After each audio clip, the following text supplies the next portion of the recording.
ಮೀನರಾಶಿ. ಮೀನರಾಶಿಗೆ 5ನೇ ಮನೆಯಲ್ಲಿ ಗುರು ಚತುರ್ಥಕ್ಕೆ ಬಂದಿರತಕ್ಕಂಥದ್ದು ಮತ್ತು ರಾಶಿಯನ್ನು ಗುರುವಿನ ದೃಷ್ಟಿಯಿಂದ ನೋಡ್ತಕ್ಕಂಥದ್ದು. ಬಂಧು ಬಳಗದ ಆಗಮನ, ಮನಸ್ಸಿಗೆ ಪ್ರಸನ್ನತೆ, ರೋಗಾದಿಗಳ ಪರಿಹಾರ, ಶುಭಮತಿ, ಕೆಟ್ಟವ್ರಿಗೂ ಒಳ್ಳೇದು ಮಾಡಬೇಕು ಅಂತನ್ನೋ ಮನಸ್ಸು ಬರ್ತದೆ ಗುರುವಿನ ದೃಷ್ಟಿ ಬಿದ್ದಾಗ. ಅದು 9ನೇ ದೃಷ್ಟಿ ಬಿದ್ದಾಗ ಇನ್ನು ಬಹಳ ವಿಶೇಷವಾಗಿರ್ತಕ್ಕಂತಹ ದೃಷ್ಟಿ ಅದು. ಶನಿಗೆ 10ನೇ ದೃಷ್ಟಿಯ ಹೇಗೆ ವಿಶೇಷದಲ್ಲಿ ವಿಶೇಷವೋ ಅದಕ್ಕಿಂತ ವಿಶೇಷ ಗುರುವಿನ 9ನೇ ದೃಷ್ಟಿ, ಸ್ವಕ್ಷೇತ್ರವನ್ನು ನೋಡೋದು. ಹಾಗಾಗಿ ಮೀನರಾಶಿಯವರಿಗೆ ಒಳ್ಳೆಯದು. ಫೈನಾನ್ಸಸ್ ಬೆಟರ್ ಆಗುತ್ತೆ. ಸ್ತ್ರೀಯರಿಗೆ, ಮಕ್ಕಳಿಗೆ ಒಂದು ರೀತಿಯ ಬೆಟರ್ಮೆಂಟ್ ಆಗೋದು, ರೋಗಾದಿ ಉಪದ್ರವಗಳು ಪರಿಹಾರ ಆಗ್ತಕ್ಕಂಥದ್ದು. ಆಮೇಲೆ ನೀವು ಅದನ್ನು ರಕ್ಷಣೆ ಮಾಡಿಕೊಳ್ಬೇಕು ಅಷ್ಟೇ ಹೇಳೋದು. ಒಂದು ಸತಿ ಚೆನ್ನಾಗಾಯಿತು ಅಂತಂತ ಆರೋಗ್ಯದ ಬಗ್ಗೆ ಹೆಚ್ಚು ಗಮನ ವಹಿಸಬೇಕು. ಯಾಕಂದರೆ ಜನ್ಮದಲ್ಲಿ ವಕ್ರಿ ಶನಿ ಇನ್ನೂ ಹಾಗೇ ಇದ್ದಾನೆ. ಇನ್ನೂ ಡಿಸೆಂಬರ್ ಕೊನೆಗೋ ಯಾವಾಗಲೂ ಅವರಿಗೆ ವಕ್ರಿ ಬಿಡ್ತದೆ. So you have to take care of your health and finances.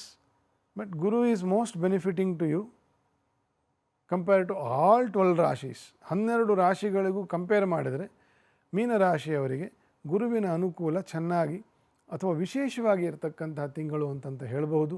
ನೀವು ಕೂಡ ಗುರು ರಾಘವೇಂದ್ರ ಸ್ವಾಮಿಗಳ ಸೇವೆಯನ್ನು, ರುದ್ರನ ಆರಾಧನೆಯನ್ನು, ಅಭಿಷೇಕ ಸೇವೆಯನ್ನು, ಗುರುಪೀಠಗಳ ದರ್ಶನ ಸೇವೆಯನ್ನು, ಗುರುವಾಣಿಗಳ ಜ್ಞಾನದ ಸೇವೆಯನ್ನು ಮಾಡ್ತಾ, ಗುರು ಸೇವೆ ಅಂತಂತಂದರೆ ಒಂದೊಂದು ರೀತಿಯಲ್ಲಿ ಒಂದೊಂದು, ಅದಕ್ಕೆ ನಾನಾ ಉದಾಹರಣೆಗಳನ್ನು ಕೊಟ್ಟಿರ್ತೀನಿ. ಎಲ್ಲರಿಗೂ ನವಂಬರ್ ಮಾಸದಲ್ಲಿ ಶುಭವಾಗಲಿ, ಶುಭ ಗುರುಫಲವು ಬಂದು ಎಲ್ಲರ ಆಯಸ್ಸು, ಆರೋಗ್ಯ, ಅವರ ಮನೋ ಇಚ್ಛೆಗಳು ನೆರವೇರಿ ಎಲ್ಲರಿಗೂ ಸಂತೋಷ ಉಂಟಾಗಲಿ ಅಂತಂತ ಕಾರ್ಯಕ್ರಮ ಮುಗಿಸ್ತಾ ಇದ್ದೀನಿ. ನಮಸ್ಕಾರ. ಹರೇ ನಮಃ. ಮುಂದೆ ವೃಶ್ಚಿಕ ರಾಶಿ. ವೃಶ್ಚಿಕ ರಾಶಿಗೆ ವೇದದಲ್ಲಿ ಶುಕ್ರ, ರಾಶೀಶನು ಕುಜನು ಸ್ವಕ್ಷೇತ್ರದಲ್ಲಿ, ಅದೊಂದು ರುಚಕ ಮಹಾಯೋಗ ನಡೆಯುತ್ತೆ. ರವಿಯೂ ಬರ್ತಾನೆ. ಕುಜನ ಬಲ ಸ್ವಲ್ಪ ಕಡಿಮೆ ಆಗ್ತದೆ. ಆದರೂ ಕೂಡ ಎರಡೆರಡು ಮಹಾಗ್ರಹರು, ಪುರುಷಗ್ರಹರು ಇರಬೇಕಾದ್ರೆ ರಾಜಕೀಯವಾಗಿ ಒಂದಷ್ಟು ಪವರ್ ಡಮ್ ಅಂತೇನು ಹೇಳ್ತೀವಿ, ಮೊದಲೇ ಶಕ್ತಿವಂತ, ಮಹಾಶಕ್ತಿವಂತರು ಗೆ ಏಳಿಗೆ ಆಗ್ತಕ್ಕಂತಹ ತಿಂಗಳು ವೃಶ್ಚಿಕ ರಾಶಿಯಲ್ಲಿ. 100 ರೂಪಾಯಿ ಇದ್ದವನಿಗೆ 500 ರೂಪಾಯಿ ಕೊಟ್ಟಂತೆ. ಹಾಗೆ ಮೊದಲೇ ಶಕ್ತಿವಂತರಿದ್ದಾರೆ ಅನೇಕ ರಾಜಕೀಯ ನಾಯಕರು ವೃಶ್ಚಿಕ ರಾಶಿಯಲ್ಲಿ. ನಮ್ಮ ಪ್ರಧಾನಿಗಳಿಂದ ಹಿಡಿದು ಅನೇಕರು ವೃಶ್ಚಿಕ ರಾಶಿಗೆ ಇವರಿದ್ದಾರೆ. ಇವರಿಗೆ ಹೆಚ್ಚಿನ ಬಲ ಬರ್ತದೆ, ಹೆಚ್ಚಿನ ಆ್ಯಕ್ಟಿವಿಟಿಯನ್ನು ತೋರಿಸ್ತಾರೆ. ಅಮೆರಿಕದ ಅಧ್ಯಕ್ಷನೂ ಕೂಡ ವೃಶ್ಚಿಕ ರಾಶಿಯವರೇ.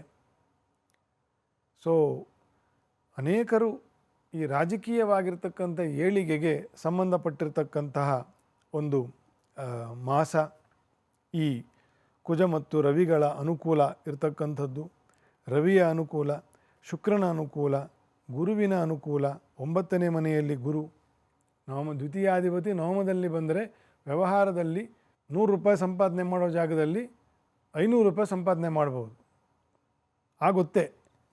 ಅಂತಹ ವ್ಯಾವಹಾರಿಕವಾಗಿರ್ತಕ್ಕಂತಹ ಒಳ್ಳೆ ಮಾಸ ವೃಶ್ಚಿಕ ರಾಶಿಯವರಿಗೆ. ವಿಷ್ಣು ಕ್ಷೇತ್ರಗಳ ದರ್ಶನ, ಶ್ರೀರಂಗನಾಥ, ಶ್ರೀನಿವಾಸ ದೇವರು, ಶ್ರೀಕೃಷ್ಣ, ಸುಬ್ರಹ್ಮಣ್ಯ ದೇವರ ಪೂಜೆ ಅಥವಾ ಸುಬ್ರಹ್ಮಣ್ಯ ದೇವರ ದರ್ಶನ, ತುಪ್ಪದ ದೀಪದ ಸೇವೆಗಳು, ವಿಶೇಷವಾಗಿರ್ತಕ್ಕಂತಹ ಒಂದು ದೈವಾನುಕೂಲವನ್ನು, ದೈವಾನುಗ್ರಹವನ್ನು ಸಂಪಾದನೆ ಮಾಡ್ತಕ್ಕಂಥದ್ದು ವೃಶ್ಚಿಕ ರಾಶಿಯವರು. ಮುಂದೆ ಧನುರ್ರಾಶಿ. ಸಪ್ತಮದಲ್ಲಿದ್ದಂತಹ ಗುರುವು ಅಷ್ಟಮಕ್ಕೆ ಹೋಗ್ತಕ್ಕಂಥ ತಿಂಗಳು. ಸ್ವಲ್ಪ ಸ್ಲೋ ಆಗ್ತದೆ. ಕೆಲವೊಂದು ಕೆಲಸವನ್ನು ನೀವು ಬಿಡಬೇಕಾಗ್ತದೆ, ಕೆಲವೊಂದು ಕೆಲಸಗಳನ್ನ ನೀವು ಕಾಯಬೇಕಾಗ್ತದೆ. ಗುರುವಿನ ಅನುಕೂಲ 1-1.5 ತಿಂಗಳ ಮಟ್ಟಿಗೆ ಇರೋದಿಲ್ಲ. ಈಗ ಡಿಸೆಂಬರ್ ಮೊದಲನೇ ವಾರದವರೆಗೂ ಸ್ವಲ್ಪ ಚೂಸಿಯಾಗಿ, ಸ್ವಲ್ಪ ನಿಧಾನವಾಗಿ, ಸ್ವಲ್ಪ ಚೂಸಿಯಾಗಿ, you don't have to keep on doing. ನಿಮಗೆ ಗೊತ್ತಾಗ್ತದೆ ಅವರವರ ಗುರುವಿನ ಯೋಗದಂತೆ. ಗುರುವಿನ ಬಲ ಇಲ್ಲದೇ ಇರಬೇಕಾದ್ರೆ ಒಂದಷ್ಟು ಬದಲಾವಣೆಗಳಾಗ್ತದೆ. ನೀವು ತೆರ್ಕೊಂಡ್ರೆ ಇಲ್ಲ ನಾನು ಅದನ್ನೇ ಮಾಡ್ತೀನಿ ಅಂತ ನೀವು ಪಟ್ಟು ಹಿಡಿದು ಕೂತರೆ ಏನೂ ಮಾಡಲಿಕ್ಕಾಗಲ್ಲ. ಬದಲಾವಣೆಗೂ ತೆರ್ಕೊಳ್ತಕ್ಕಂತಹ ಮಾಸ ನವಂಬರ್ ತಿಂಗಳು. ಗುರುವಿನ ಅನುಕೂಲ ತತ್ಕಾಲವಾಗಿ ಇರೋದಿಲ್ಲ. ವ್ಯಯದಲ್ಲಿ ಕುಜನು, ಏಕಾದಶದಲ್ಲಿ ಶುಕ್ರ. ಸ್ವಕ್ಷೇತ್ರವಾದ್ದರಿಂದ ಅಂಥ ಸಮಸ್ಯೆಗಳೇನು ಬರೋದಿಲ್ಲ. ಆರೋಗ್ಯದಲ್ಲಿ ಕೂಡ ಅಂಥ ವಿಶೇಷ ಚಿಂತೆ ಮಾಡುವಂಥದ್ದೇನಿಲ್ಲ. Finances will be slow but it will be steady. ನೀವು ಅಭೀಷ್ಟ ಸಿದ್ಧಿಗಾಗಿ ಉಮಾಮಹೇಶ್ವರ ಈಶ್ವರ ಆರಾಧನೆಯನ್ನು, ರಾಘವೇಂದ್ರ ಸ್ವಾಮಿಗಳ ಬೃಂದಾವನ ಪ್ರದಕ್ಷಿಣಾ ನಮಸ್ಕಾರ ಸೇವೆಯನ್ನು ಆಗಾಗ ಮಾಡ್ತಾ ಇರ್ತಕ್ಕಂಥದ್ದು. ಕೆಲವರಿಗೆ ಗುರುವಿನ ಬಲ ಜಾತಕದಲ್ಲೇ ಇರೋದಿಲ್ಲ. ಈಶ್ವರನ ಆರಾಧನೆಯಿಂದ ಸೋಮವಾರ ಗುರುವಾರದಂದು ರಾಘವೇಂದ್ರ ಸ್ವಾಮಿಗಳ ಸೇವೆಯಿಂದ ಅನೇಕ ಗುರುಬಲವನ್ನು, ಗುರುವಿನ ಅನುಗ್ರಹವನ್ನು ಪಡೆದು ಯಶಸ್ವಿಯಾಗಿರುವುದನ್ನು ನಾವು ನೋಡ್ತೇವೆ ಧನುರಾಶಿಯವರಿಗೆ.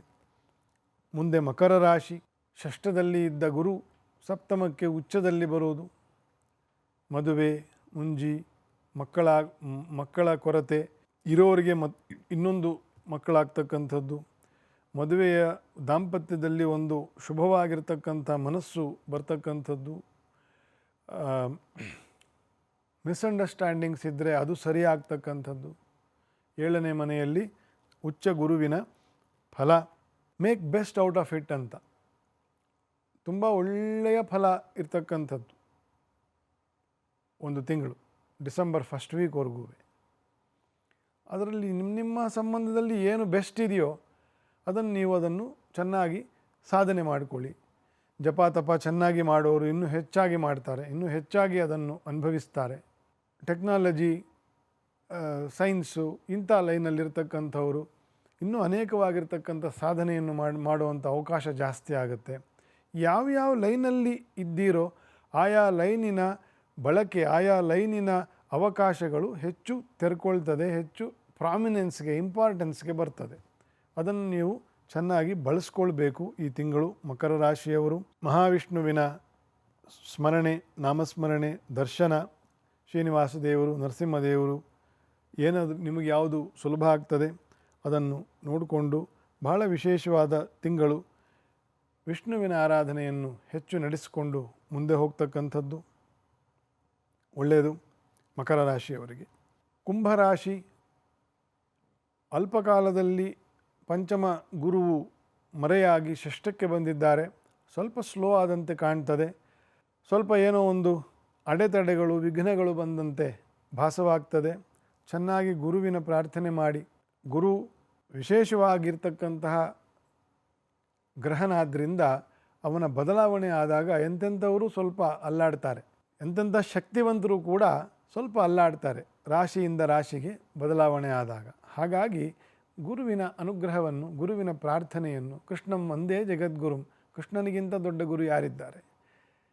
ಹಾಗಾಗಿ ಗುರುವನ್ನು ಪ್ರಾರ್ಥನೆಯನ್ನು, ಗುರುವಿನ ನಾಮಸ್ಮರಣೆಯನ್ನು ಯಾವಾಗಲೂ ಮಾಡ್ತಾ ಇರೋಣ, ಬಹಳ ಒಳ್ಳೆಯದು. ಅದರ್ವೈಸ್ ಬೇರೆ ಎಲ್ಲ ಒಳ್ಳೆಯದುಂಟು. 9ನೇ ಮನೆಯಲ್ಲಿ 9ನೇ ಅಧಿಪತಿ, 10ನೇ ಮನೆಯಲ್ಲಿ 10ನೇ ಅಧಿಪತಿ.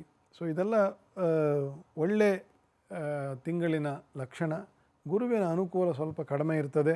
ಸ್ವಲ್ಪ ತಾಳ್ಮೆಯಿಂದ, ಗುರುವಿನ ಧ್ಯಾನದಿಂದ, ಗುರುವಿನ ಪ್ರಾರ್ಥನೆಯಿಂದ ಮುನ್ನಡೆಯಿರಿ, ಭಾಳ ಒಳ್ಳೆಯದಾಗ್ತದೆ. ಫೈನಾನ್ಸಸ್ಸು ಕೂಡ ಸ್ವಲ್ಪ ಸ್ಲೋ ಆಗ್ತದೆ, ಸ್ವಲ್ಪ ತಡೆ ಬರ್ತದೆ. You have to have patience ಈ ತಿಂಗಳು ಕುಂಭರಾಶಿಯವರು.